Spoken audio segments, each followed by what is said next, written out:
All right, everyone, welcome back to another episode of the Course of Action podcast. I am here today with author and veteran Zach James. Zach, what's going on, man? Hey Jeff, thanks for having me on, man. It's awesome to be here. Yeah, man, I appreciate you coming on. I know this is kind of last minute. We kind of tossed this together, and you're about to leave country, so I appreciate you making the time. This will be a I, great talk. It's good to have you on. I'm glad to be here. And you know what? Those quick turn and burn things usually end up the best. So Absolutely. whether it be because they completely fall apart or they come together, but they're usually entertaining. Yeah. So, veteran, you were in the Army for 10 years. You worked in intelligence. Yeah. I have 10 years of experience in the intelligence field. I had 8 years of experience in the Army. Started off in the National Guard as a 35 Fox, which is an all source intel analyst. Joined at 17 years old, actually did the split option program, uh, where I went to basic between my junior and senior year of high school. So that was a pretty interesting experience. And after that, rolled right into intel school, then college.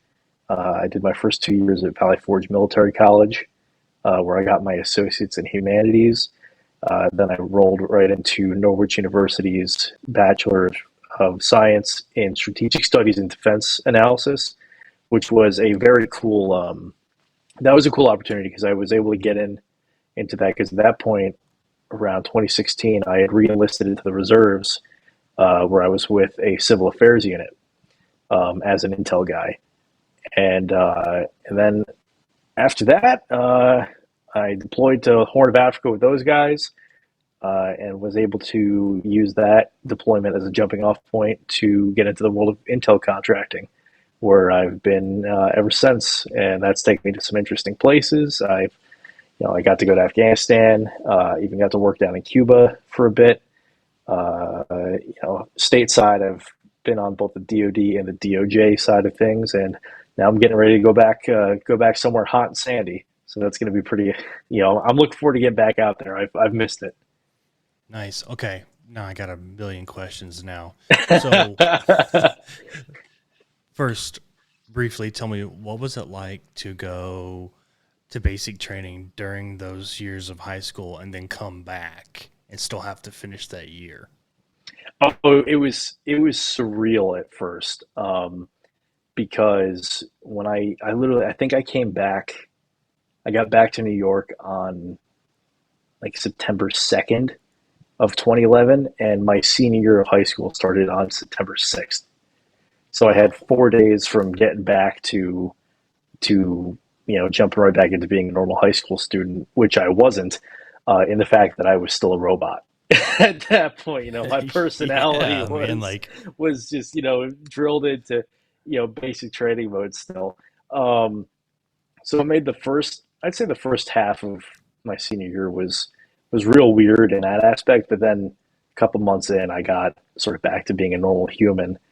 And if anything, it made the first few months of AIT weird because I was like back to being a normal human where yeah. everyone else was still in that basic training robot mode. And the funniest thing that came out of that was, we were on lunch, so we marched from the schoolhouse to the chow hall, and we're eating, and someone looks at me and goes, "Dude, how do you have time to tell a story between every bite of food and still eat all your food?" And I was like, because I'm a normal human again. I'm not like you guys where you're still, you're eating it now and tasting it later. Yeah, exactly. I remember basic training, and I set the plate down, table set down.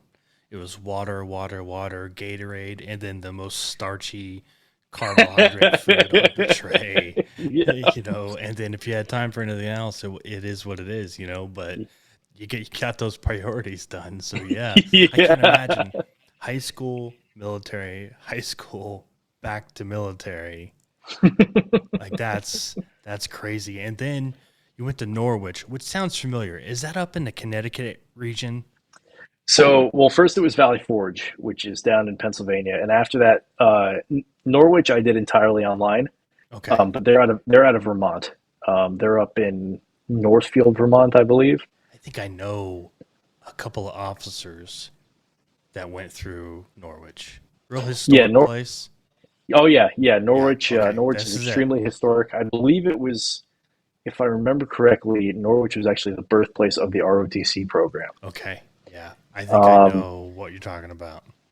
but yeah, I did my bachelor's and my master's through Norwich and completely online. I haven't set a foot on that campus yet. Okay. I Okay. need to. I just haven't gotten to yet. Well, sometimes life gets in the way. Yeah, yeah, that is very true. So, you mentioned the Department of Justice on the Mm. Intel side. Okay. So, you're going to have to spill a little bit on that, obviously, without getting yourself in any kind of trouble or, you don't want the FBI knocking on your door after this is published because they're like, hold on, what this guy spill. But what did you do for the DOJ? And tell us a little bit about that.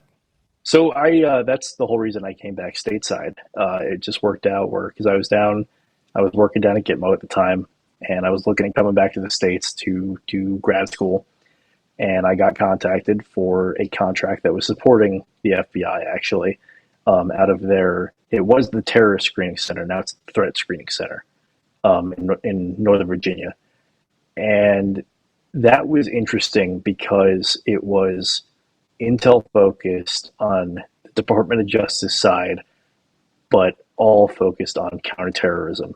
So while it was Department of Justice and the parameters were different than what I was used to, contract for the DoD specifically for the Army and the Navy, um, it was still all focused on bad guys outside of the U.S.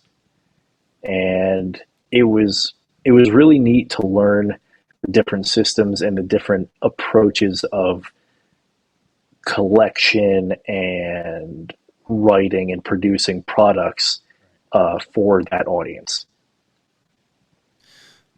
So, it's interesting that you say DOJ and Intel. Of course, a lot of people I don't think realize what's in the Department of Justice. I don't think a lot of people think hear the word justice and they just think just the courts and all that stuff. But it's really what the FBI's in there, isn't it Homeland Security? FBI, Homeland Security, it's kind of like a Venn diagram, like they're in the middle between All of them. DoD and DOJ while still being their own thing. Okay. Um, but I mean, there's things like the federal rail system, maritime security. The IRS falls under DOJ. Don't get me started on IRS. Oh my god. I went to a Nats game back in June with a friend of mine. She had just moved up here. She wanted to go see the Nationals play. So we're in TC, and she's like, "Oh, what's that building?" And I'm like, "I've seen it before. It's got like the nice columns and the parapets and all that." I'm like, "I've definitely seen that building before." I look like, "Oh, it's the freaking IRS. Screw those guys." Yeah, no, we don't. That's a three-letter agency that, we'd rather not Yeah, give any more press than they already get. I mean, that's why I'm so excited to be getting back overseas. Is that's tax free, man. I know. But yeah, so there's a lot more that goes into it than yeah, just the just what you see with the courts and the FBI. And there's a lot of good people doing good work on that side, especially when I can't speak for anything internal because I've never worked that. But for the external threats, there's a lot of good work and a lot of good coordination going in with that. Yeah, I don't think a lot of people realize what all goes into intelligence. A lot of people think just the CIA does all of it. No, there's the DIA, there's the NSA, there's the DOD, FBI. All these agencies work together in different parameters to collect intel. And then we have, contractors, like yourself who have a big hand in it as well. And so what's it like kind of deploying and being a contractor as opposed to wearing camouflage? Well, the biggest thing is you are when you go over there as a contractor on your journey over there, you are the lowest man on the totem pole. It is, and it was so wild doing this because, in 2018, I deployed to Hoa with the Army. I was in Djibouti from January to October of 2018. And then January of 2019, I was on my first civilian contract going over to Afghanistan. And, going over military, everything's kind of taken care of for you. And but as a contractor, it's like, okay, military knows what they need to do. Linguists know what they need to do. GS, whatever grade you are, do. Okay, contractors, here's what you need to do. You're gonna fill out this form. This is a pen. This is how you use a pen. And it's just like, and a lot of them, they're mean. And you're like, we're on the same team, bro. Like, yeah, I have a beard. I'm not wearing camouflage, but I know how this is done. So that's the biggest difference, I think, in compared to being a uniform and going over there. Because once you sort of settle in, and I saw this both in Afghanistan and in Cuba, is you're going to have those clashes of personality where there are going to be some uniforms that don't like you, but overall, we're all part of the same team doing the same job. Just what we wear is different.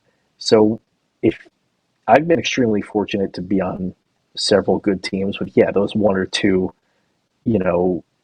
sour apples that didn't like us too much, but you're kind of able to ignore them for the most part.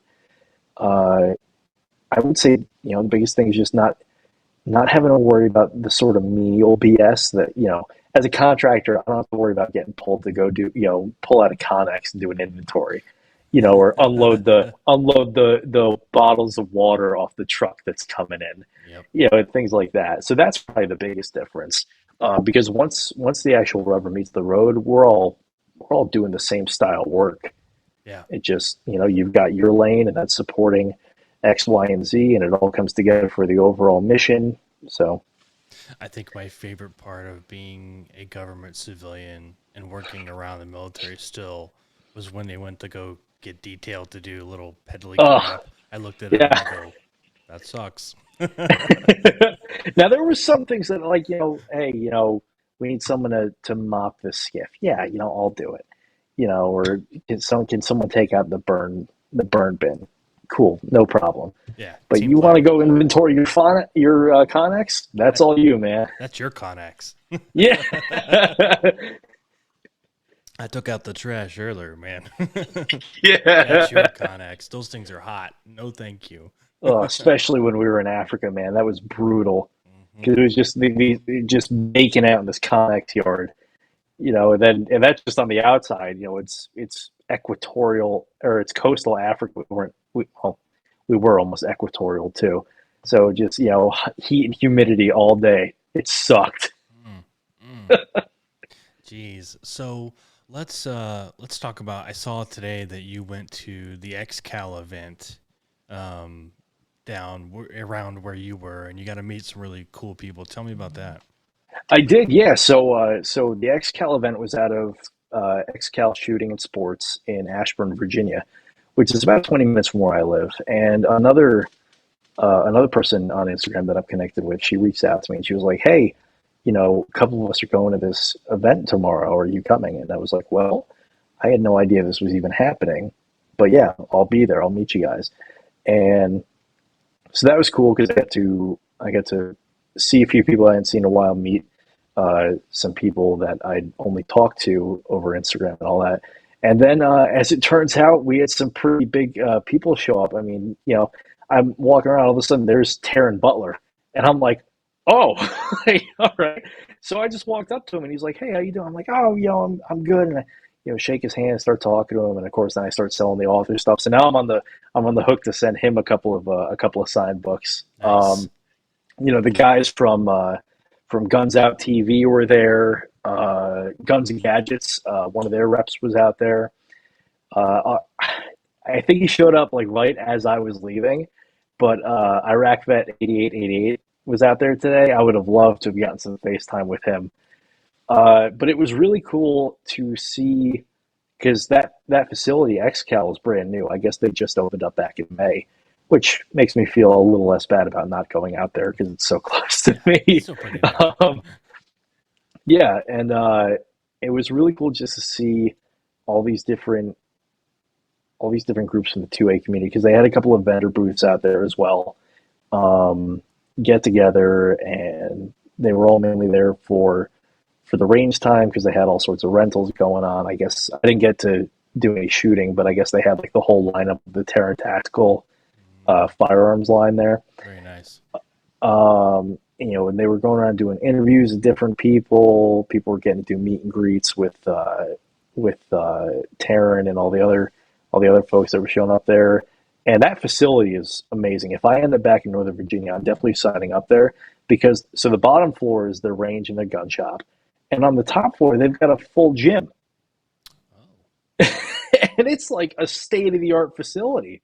wow. That's Yeah, cool. it was pretty impressive.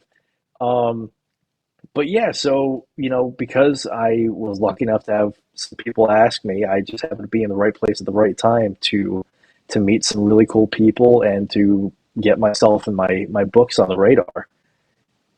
And Which it is was it was overall a pretty good time. which is really cool because you don't like I went to BoucherCon, recently, and you kind of look at certain people as like celebrities. You look at the Mark Greenies, the Kyle Mills, the Don Bentleys as these celebrities, and people in the 2A community the same way. These guys are 100,000 people on Instagram, et cetera, et cetera, and you're shocked at how humble they can be. Like Mark Greeny is a very nice and humble guy. He is not a rock star by any means, and I'm not taking anything away from him, but he was just a very, he Please, did I'd rather not, hang out with the quiet spoken and humble yes, ones. yes, he did not walk around like my book was just on Netflix as a movie, one of their top movies in the world. Yeah, Like, he didn't walk which around was like that. phenomenal. That Yeah, was but such a they good did a great movie. job of turning the Gray Man into a film, and what they're going to do Yeah, with it next, I think, is going to be just as awesome. But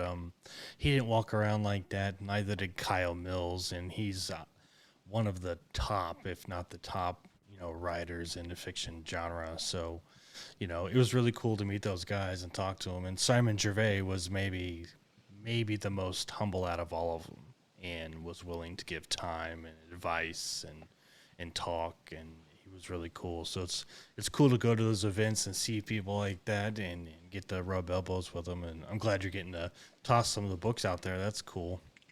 yeah, that was pretty neat. And yeah, of course, talking to Tara, and I'm like, oh yeah, I'm a big fan of Jack Carr, and he was actually an inspiration, that helped me sort of develop my voice in how I was writing before I finally published and all that. And of course, as soon as I said that, he like locked on. Yeah. It was like, oh, okay, like, and what is it that you write again? I told him, oh, it's like Tom Clancy style thrillers and all that. He was like, yeah, cool, man.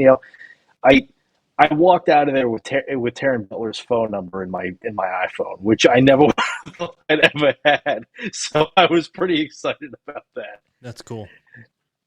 That's So awesome that you got to meet those guys like Mark and all that. I yeah, had two opportunities earlier this year that I totally missed just because life got in the way. I was going to try to go to ThrillerCon in New York back in late May, early June, but work got in the way. And then when I found out that Jeff Wilson, or I always get their first names confused, Andrews and Wilson from the yep. Tier One series, they were down at Virginia Beach doing a signing, and Emma Adair was going to be down there too to like see them. And of course, I saw that, and it was like 2 o'clock in the afternoon. I was just leaving work, and I see that, and Virginia Beach is about a 3 hour drive south of me, but I was about to drive up north to New York to see my parents. It's like, like, of course, could have been like the week prior, thing like that. So I look at this as sort of like, all right, this is finally my opportunity to get out there, and I took it. So I'm real happy. And now I'm on here with you. It's been a great day so far. That's awesome. So let's talk about your books, man. Let's shift into that, and tell me, when did you get started in writing? So I got started in writing probably about probably about 12 years old was when I really got into it, which was around the same time that I got real big into the action thriller genre, because that was around the time when just randomly my dad was like, "Hey, you like the shooting games and all that? Give this a read." And it was Rainbow Six by Tom Clancy, and which was a heavy read for a 12-year-old. Yeah. But who boy was I hooked after that. Um, and I've always been pretty lucky that I've had a very creative imagination. And so I just started writing stuff. And it's funny to look at my older projects that would eventually, like, I took just a few bones from to turn into, Deception and eventually Wet Work and some of my other projects that I've got going on. Because you could very clearly see it was like, yeah, a teenager wrote this, and it was like, oh, because he likes Call of Duty and this movie that was out at the time, and he just mashed them together with a couple of, originally named characters and stuff like that. Um, but that was where I got my start, and then I think I really found my rhythm. It was right at the end of my time at Valley Forge, where I was just I there were some things that had happened in my life, and I was like, I didn't know what to do. Started writing, improving upon the comedic short stories that would eventually form the basis of Deception, and I just ran with it from there. And I was lucky enough to, because I'm an avid reader. I'm always reading like 3 or 4 books simultaneously to include at least one audiobook. And so doing that and continuing with the writing and improving my writing skills through academia and all that, and then getting more life experience with the deployments, all that sort of rolled into what I've got out now. To And make a short story long. right, yeah. So, and the first book is called Deception. Um, Yes. I haven't read it yet, but I have them on my wish list. So I'm hoping All that right. I can get one picked up by the end of the year, and then I'm gonna have them on my 2023 book list. I'm so backed up right now, especially after going to BoucherCon. I got a bunch of free Oh, I books, so can I'm only imagine. like, oh man, the list is getting. I set my goal this year to read 25 books, and I did by July. And I thought, Nice. okay, because I kept getting books tossed to me, like for people that are going to come on the podcast or wanted me to review. So I was like, okay, I set aside something I wanted to read something that I needed to read. And the next thing I knew, I have this stack of books on my nightstand that I haven't gotten to yet. So I'm so far behind, it's not even funny. But uh, So what I'm hearing is that we're gonna have to do this again after you read them. yeah, absolutely. Yeah. Working on a podcast often means late nights editing, preparing for guests, and constant marketing. I need something reliable, great tasting, and of course, veteran owned to keep me fueled and at my best. And red, white, and badass brew coffee keeps me rolling. It doesn't matter if it's a long night of writing, preparing for the next podcast episode, or just that first hot cup in the morning. These guys have my back. Check them out today at redwhiteandbadassbrew.com and find out why their brews are as bold as the American spirit. Let's talk about Deception first and how that kind of came about, and give me a synopsis of it real quick and we'll discuss. Yeah. So Deception. I got to figure out. I got to really talk around spoilers now that you haven't read that. Now that I know you haven't read it, Deception is the first book in the modern mercenary thriller series, and it follows three protagonists: Alex Foley, Vinnie Jensen, and Morgan Tyron. Alex being a former Delta Force guy, Vinny being a former Dev Group guy, and Morgan being a former 160th pilot. And they have a three-man, uh, basically security consultant firm, but they act as modern mercenaries. So whether it be them literally going and doing security consultations to, the book opens with them assisting the Bolivian government doing a snatch and grab, and all sorts of, dirty jobs that governments and militaries and police forces can't do, but these guys can because, they operate autonomously. And so the first book, it covers a couple of their jobs. It goes into the background of how they met, how they all came together, and then obviously it sets the stage for what goes into book two, which is Wet Work. And uh, so Deception came about. I kind of mentioned it before, but Deception came about because it was originally written as like a 25-page comedic short story that myself and my two buddies, the real life Morgan and Vinny, we wrote in the in the first period study hall of the last semester of my senior year of high school. Okay. And it was originally called Op GT FOD, Operation Get the F Out of Dodge. I like it. And it was just a nonsensical. I mean, there was tanks and there was Russian paratroopers and there were Carl Gustav nuclear devices and all that, none of which made it into the actual finalized deception. I like it. Um, but uh, but that was where the foundation and the seed that would become the eventual book was planted. And from there, like I said, as I got older and I got more real life experience and understanding how things worked, and I'd add a few things, then I'd rework a couple of it, and eventually I made the entire tonal shift from it being a sort of tongue in cheek comedy to I was like, well, I think I got something that I can actually work with here. So let me shift it to being a more serious Tom Clancy, W.E.B. Griffin esque story. And then that was supplemented with the more tactical and technical details, reading things like the Tier 1 series, the Terminal List when it first came out, which was an awesome listen when I was in Africa when that came out, and I burned through that one pretty quickly out there. And and then it all came together. And in June, well, so it was originally supposed to come out in 2020. We all know what happened in 2020, Yep. so it got delayed to 2021. But yeah, June of 2021, because Amazon has made it so easy now to like I'm a completely independent author, self-published. I do all my own marketing and everything. So I looked at it. I was like, this is at a point where I think it's ready for the world, and I sent it out there. And so far, people have liked it, and so I consider that a success. So, what was the decision behind self publishing instead of going the traditional route? Retention of complete creative freedom. Um, because I originally I looked at doing the traditional route, and up until about 2019, that was the route that I was going to pursue. But doing the research and then finding out, yeah, you get picked up, but you get paid in advance on what they think they're going to pay you, and then you don't see a dime more until they zero out that plus all their costs.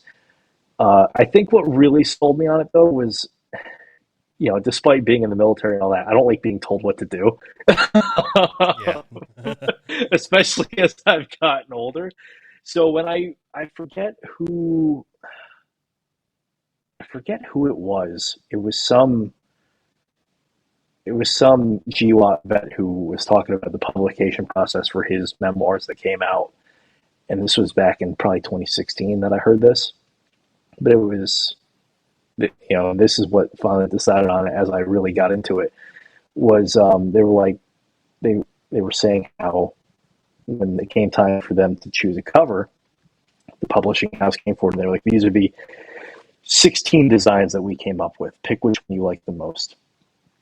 And he was like, well, none of these really go with what I was thinking and the sort of message that I'm trying to portray. Well, too bad. These are the 16 we developed. You have to pick the one you like the most.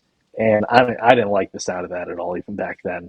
And especially as I've gotten, older and really put more and more time and effort into these stories, because, blood, sweat, and sometimes tears.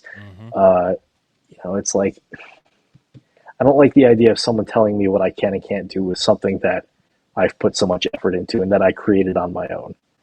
And so, and then, just seeing how easy it is to go through Amazon and have them do the distribution. I'm still trying to figure out Barnes and Noble, but their system isn't as user friendly as Amazon's, especially with the cover creator, which has had me tearing my hair out as of late because I'm trying to get it out on both.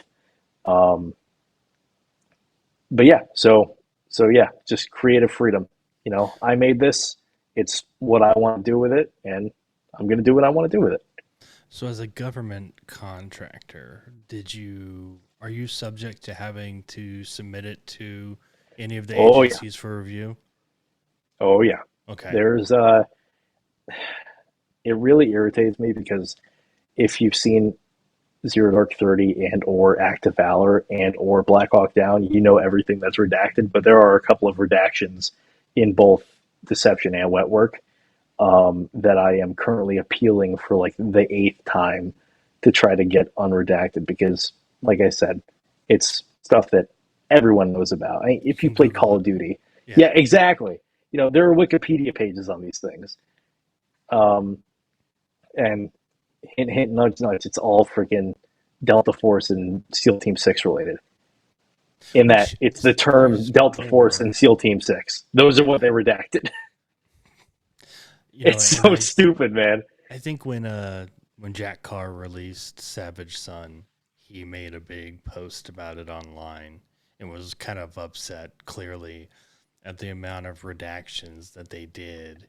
And he said something along the same lines like, you can Google this stuff. I did my own research on it. Like, you're redacting it for no reason.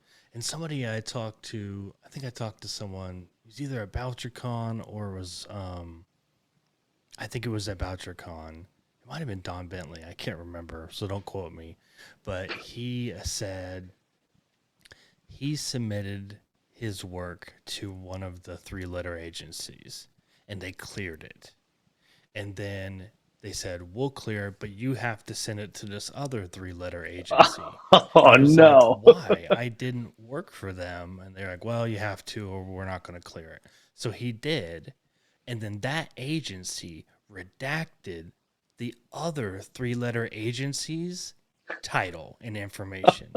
So the agency that cleared the book got redacted by another government agency.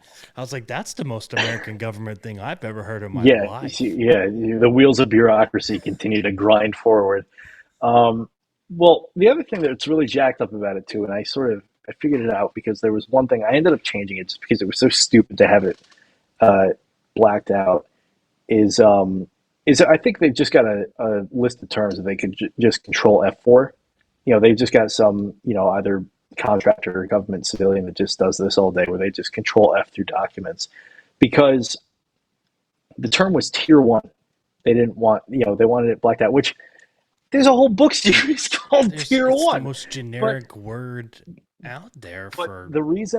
the reason I know that they control F'd it was because it was a person saying, uh, one of the tier one targets taken out. Not tier one capital T capital O, just tier one, like one of our top guys, and they wanted that redacted. So even in the context, it didn't make sense. And I was like, that's because that's all they're doing is just control F, searching. I heard that in the Air Force department, I guess the DoD has their publishing department, and each branch has like a person that's assigned to it. So depending Mm, upon which branch you belong to, that branch reviews it to kind of just split the workload. And I that makes sense. heard for the Air Force, it's a captain that sits in there. It's a one person office. It's a captain, and that's their job. I don't know if that's true, but that's what I've heard. That's why there's a backlog and all that because the DoD, and I'm sure it's the same way with the other government agencies. They want to have their control, but they don't want to invest in it highly. So I could just sit there and imagine some young captain sitting in there and having to just look at books all day and determine what the heck the redact because they're going, Well, again, what did I? I don't even think it's them determining it. I think they've got a Yeah, worksheet and it's just probably these a are a bunch of system. no Yeah, words. and Yeah, they just go through because like when I first heard that, I was like, well, that it sounds like it could be true because that's what the DoD would do is just send a young captain in there. even in wet work, there are two things that are redacted in wet work: the term Delta Force and the one use of the term white side. Really? Yeah, Wow. I don't understand. I don't understand it. I really don't. And the things I've read and the people I've spoken to, and I've just kind of said, it does. It feels like a control F type of situation. Like, here's the naughty words. Don't let them use yeah. these in any context at all. It's not about protecting national security because, like, again, Jack Carr said these things they redacted, you can go Google. It's not secret stuff. I mean, Yeah, it's ridiculous. yeah. Well, and yeah, so that caused a lot of heartache and and just pain in general. But that's why I can't wait. So next year I've got a science fiction horror book that's coming out, and I can't wait for that because it's like I don't have to submit it. Has nothing to do with any of these guys. That one I'm just releasing into the wild when the time comes. So when's that one come out? That is called Occupant, and that's my first sci-fi horror novel. That's coming out Halloween of 2023. Nice. So let's back up for a minute. Let's talk about Wet Yeah. Work, which is the second book. Um, Yes. where's it go in the second book? We see the same group of guys. Is it a standalone?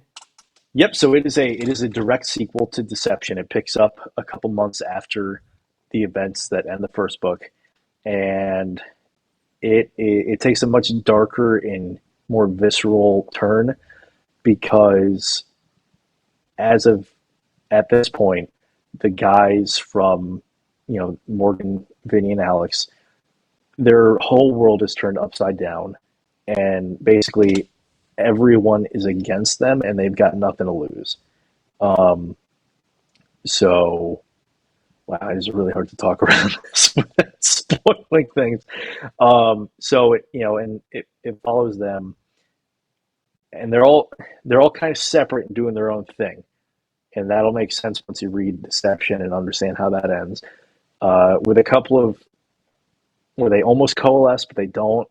It's mainly through like text messaging and phone calls, and that's about it.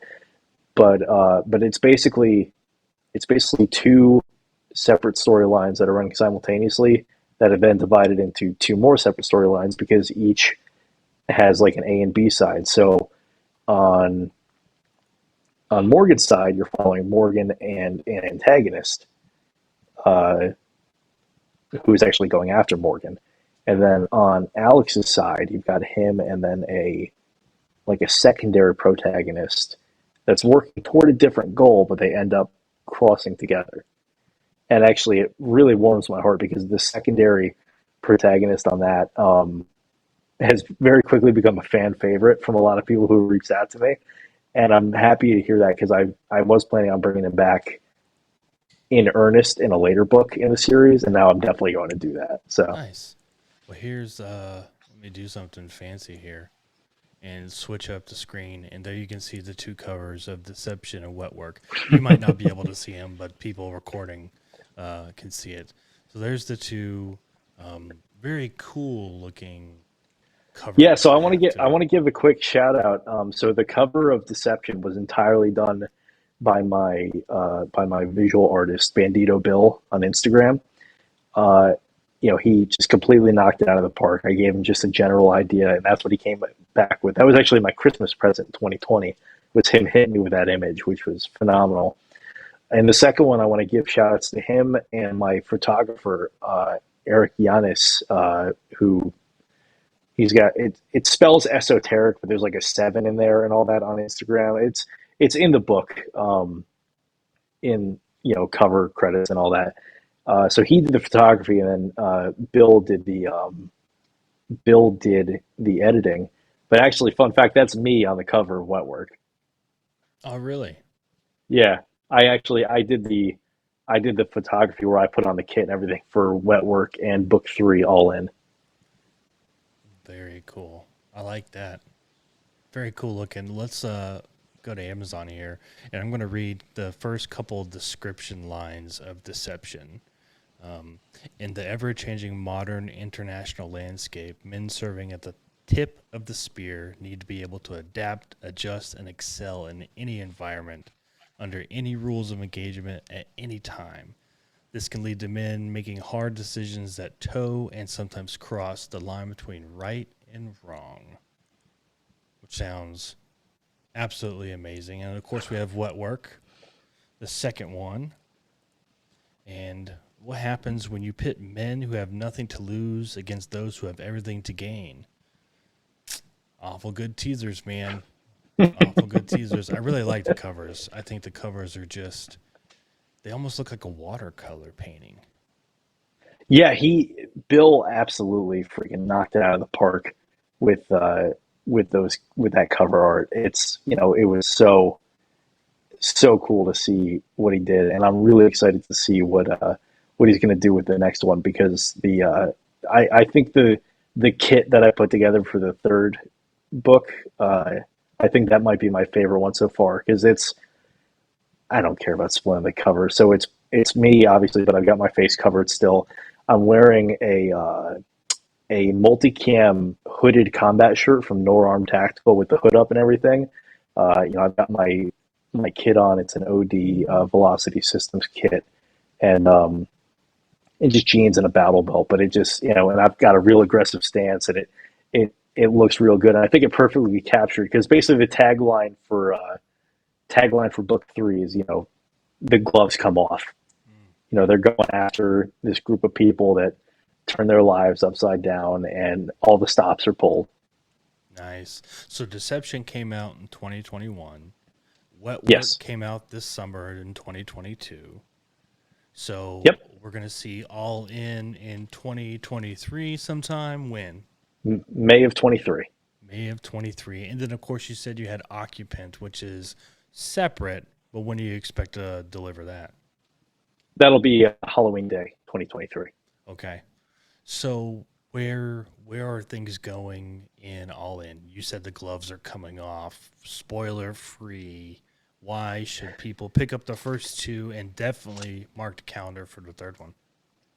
So you should pick up the first two because I like to consider myself as the next up and comer in this new generation of thrillers.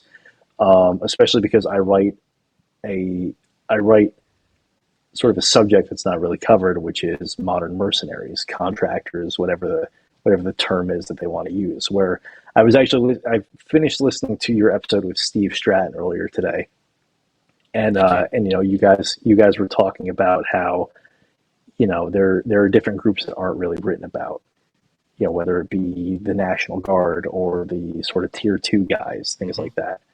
And so I take that approach with the mercenaries because I like the freedom that comes with writing about mercenaries because of the freedom they have to operate and basically get the job done by any means necessary, but also the extreme gray areas that come with that and some of the consequences that can come of that. I mean, that's a big thing in wet work is it's Morgan on a one man mercenary mission in Africa, which is why in the cover he's got the G3 and the Rhodesian brushstroke camo and all that. Um, and they want to pick up book three because they go to some interesting places and they do some interesting things. Like I said, the gloves come off and they pull out all the stops going after this group and they go after high level financiers in New York City, and then and they're in another part of Africa at some point, and they're operating completely in the black, not as in black ops, but as in no one knows that they're doing what they're doing, so Yeah, they have to procure unsanctioned. their own kit. Yeah, it's unsanctioned. They have to procure their own kit. They oh, man, uh, one of my favorite things that I came up with is they get weapons from what is basically a mobile arms dealer that runs his shop out of the back of an L100, which is the civilian version of a C-130. Um, so, That's an and interesting twist. oh yeah, it was. I'm so. I just that idea came to me. I was like, I need to run with this. Like that's so cool. Um, and there's parts where there's espionage esque where they're going to the stock market to try to go after this one guy, the New York Stock Exchange, and it's like, well, they're all on edge, and that's where one of my I think my favorite jokes comes from is one of the characters he's actually put like hair dye in to change the color of his hair, and he trimmed his beard. He's got contacts, and they're like, "Where'd you learn that from?" And he goes, "Scott Harvath." And the other one, who's a big reader, just rolls his eyes.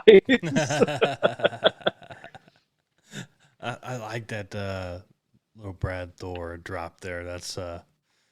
very Oh, cool. I've yeah, I really enjoy giving them credit. And so the character Alex, he's a big reader, and in book three, when they're not going after people, they have a lot of downtime. So I talk about how he's got a stack of books and he's working through stuff from from Jack Carr, from Donovan Lang, from Ryan Aslison.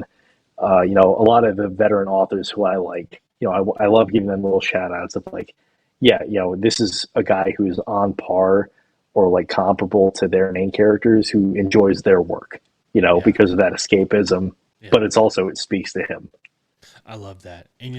And we can talk about books for a minute before I let you go, but um I think the one thing that I didn't understand about the writing community was how supportive each other would be. I really thought it was going to be a lot of competition, so why would they help out? Why would they reach out? Why would they, extend a hand, retweet, or anything like that?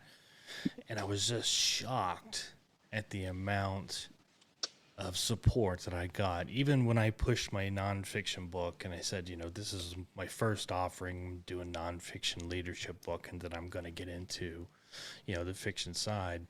I Which was I just have in my shocked. wish list, by the way. Yeah. I was just shocked at the amount of people that were supportive of that. And we're like, dude, what can I do to help? Send me a book. I'll repost on Instagram and blah, blah, blah. Like the unconditional support where you thought, well, we're all trying to sell books here. I thought it would be really competitive and it isn't. And, to Oh, just to see some of those it's guys do that. it's phenomenal, and like how you've experienced it, I've experienced it firsthand. I mean, that's how I got connected with great folks like Steve, Steve Stratton, Emma Adair, Taylor Moore. I just finished reading his second book, Firestorm. He's fairly new into the thriller genre as Yeah. well. Met him at But every BouncerCon. Oh yeah, I would love to meet him. He seems like such Yeah. a cool dude, Nice and his guy. work is phenomenal. Um, but yeah, I mean, Emma was huge in reading Wetwork and giving me feedback, and then I did the same for her with Shadow War. She sent me over a digital arc, and I read, and I've got a blurb in the front, and she's got a blurb in the front for Wetwork. And just meeting other authors, and then bouncing ideas off or giving little previews here and there, and it's just been awesome. And I'm so happy to be part of this community because it is such a creative and supportive community that when a new book comes out, it's like you were saying, you've got books that you want to read and books you have to read, Yeah. and I'll never complain about having more books to read. Yeah, no, me neither. And a year ago, I was buying my own books, and supporting people, and then it grew to the point where it was like, hey man, if I send you a book or two, would you take a look at it and then maybe put it on social media? I'm like, yeah, sure. And then now I got people reaching out to me saying, I'm going to publish this. Will you take a look at it? And I'm like, yeah, I mean, I just think it's cool that we can help each other out like that. And it's been kind of a gift and a curse for me because I've been writing my fiction book for like 3 years now. But as a student, I've been reading a lot of different works Yeah. from different people. And every time I read it, it kind of helps develop my voice, but at the same time, I see something and I want to up my game. So like I feel like I'm still constantly evolving, which is bad because I keep going back and rewriting things. So I'm not I'm kicking the can down the road, but I'm doing it real slowly. So this Well, fall, I'm really buckling down, and by Christmas, I'm going to have this plot done, and I'm going to take these 300,000 words that I have and all these different storylines, and I'm going to put it together how I want it finally. And I'm going to start 2023 with a done manuscript that I can send to guys like you and be like, hey, read over a couple of chapters and tell me what you think. oh, that's awesome, man. And hey, don't feel bad that it's only that you've been working on it for 3 years. Deception took 9 years before it came out. So It took me a ten long to time to get my nonfiction out just because I had so many thoughts about what I wanted to do, and putting it together. It just took forever for me to get that clarity. I can't even imagine. Like that's a whole. I haven't even thought of doing nonfiction yet. Yeah, So it was that tough. that's just a whole different realm. Yeah, it was tough wanting to talk about, leadership and a lot of these things that you have, in your head, and then put it on paper so that it made sense to, everybody but you. That's what you're trying to write it to.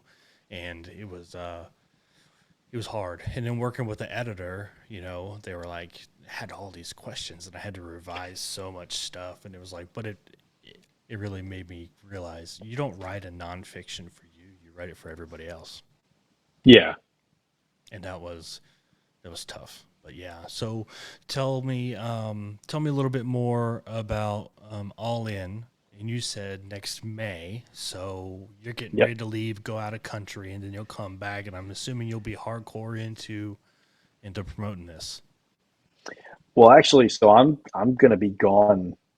It'll be coming out. Both that and Occupant will be coming out while I'm away. Wow, still. Yeah, yeah, because I'll be at least a year on this contract that's coming up. Um, but again, that's the beauty of Amazon is all I have to do is put everything together, and then they take care of the distribution because it's all print on demand. Um, yeah, so All In is coming out in May, then Occupant's coming out Halloween Day.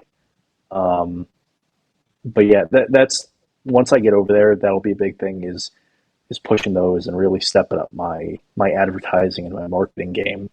Because I do everything on my own right now. I don't pay for sponsored posts anything, but that'll change soon. Especially once Occupant comes out, because branching into a whole new genre and getting a whole new audience from that, which I'm very excited for. And thankfully, the few people that have read it so far have come back to be like, this is really good. So it's nice to know that my foray into science fiction slash horror won't crash and burn on arrival. You at least have a handful of people that will say, okay, yeah, definitely be Yeah, interested. yeah, exactly.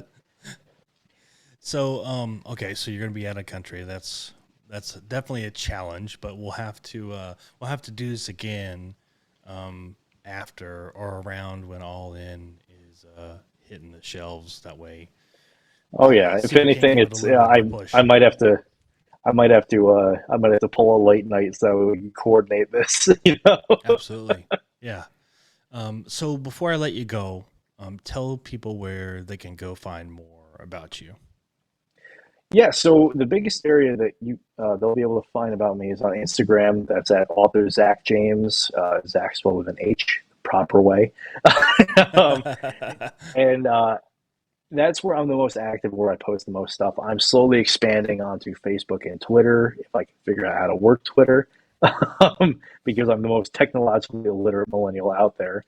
Um, and that but on Instagram it's got the my link to all those. It's got the link to my medium.com where I'm putting together sort of behind the scenes blog posts and stuff like that. And yeah, Instagram's where it's at for me. It's where I'm the most active. It's where I respond to the most DMs and all that. I mean, that's how you and I connected.